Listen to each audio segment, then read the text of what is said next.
Hey kids, good afternoon from NYChessKids. This is Saudin. This is the game number 4 from Paul Morphy's games. I choose, I think, 18 games. Yeah, 18 games. I think they are very important for you to study because Paul Morphy is the best for kids. So let's see this. We play e4. That's what happened in the game. Now let me just change this. Yeah. So black played e5, knight to f3, knight to c6, bishop to c4, and bishop to c5. You know this position very well. You played this so many times, right? Both sides are developing the pieces very nicely. Bishops are in a great positions, attacking the pawn on f7, attacking the pawn on f2, right? That's what you want. And now white plays this move b4. This is called in chess Evans Gambit, right? Now, the gambit is when you sacrifice 1 or 2 pawns, and for those pawns you get open files, open diagonals, attack in the center, initiative, attack on the king, the advantage in the center. So that's a gambit. Like you have to get something for that pawn. You cannot just give it for free. Right? Now, bishop can take the pawn, accept the gambit, or it can go back and not accept the gambit. In this game, bishop captured and c3. Now, black moved to c5. If you are playing with the black side, then the correct move is bishop a5. That's what you should be playing with the black side. But bishop c5, that's what happened in this game. d4. And pawn takes. Pawn takes. Now black moves the bishop to b6. The correct move is bishop to b4 check, right?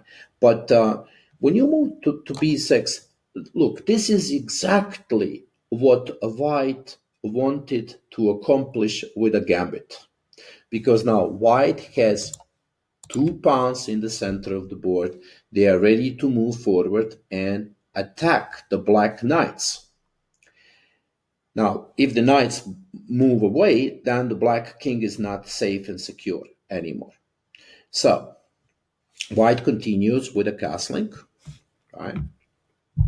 And black plays knight a5, attacking the bishop on c4, right? Bishop moves back to d3, protects the pawn on e4, pawn to d5. Very risky move because the game is open. The diagonals are open.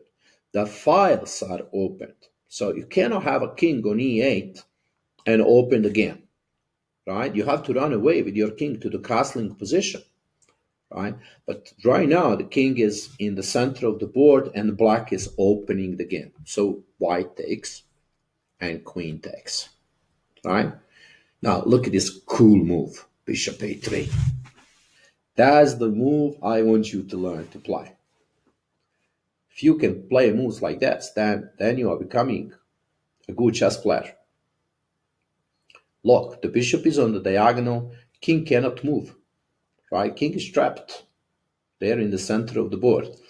And you will see, it's going to be checkmated there.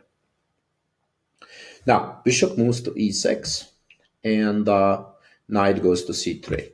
Of course, excellent move, developing move, right? Knight goes into the game, attacks the queen, queen has to move, and now key move.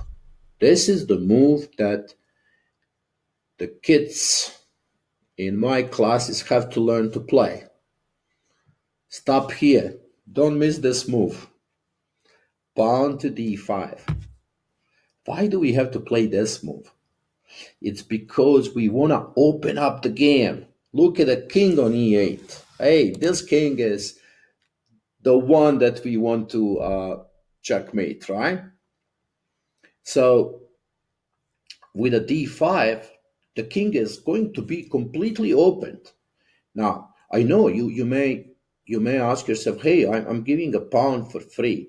But it's okay. In this case, it's fine because the king is open. So we cannot think about 1 pawn, right? We have to think about the king. So bishop takes, and look at this. We trade, and now check.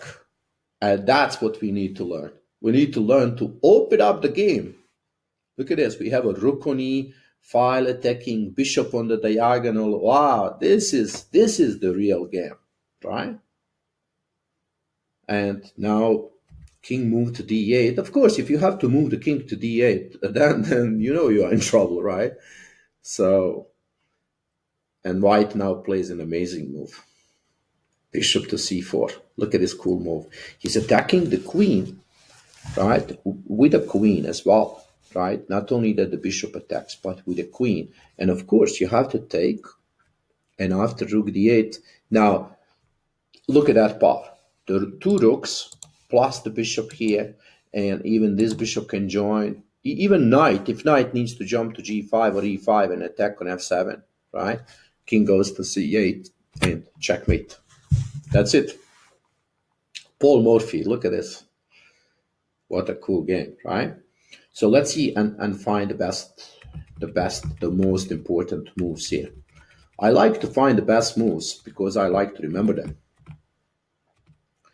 So we are here, right? Let's go from the beginning so you remember every move. b4, right? We play b4.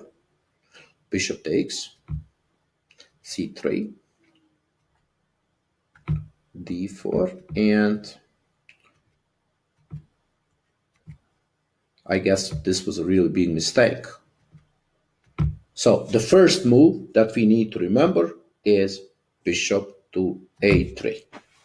That's the first one. Do you think you can remember this move?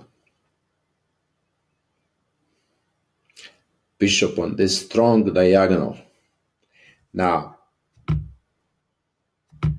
second move that we need to remember is pawn to d5, opening the king completely.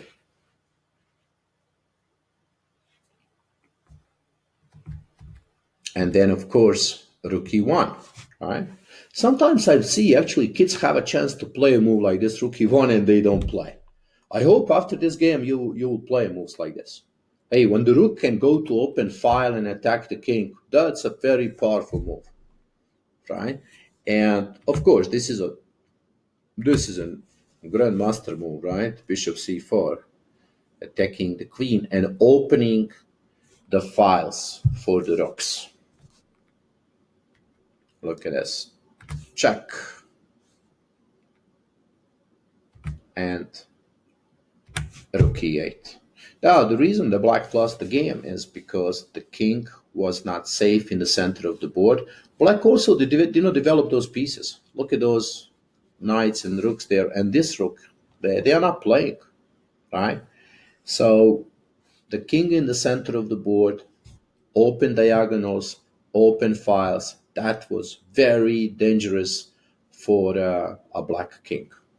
And hopefully after this game, we know not to put our king in such a danger.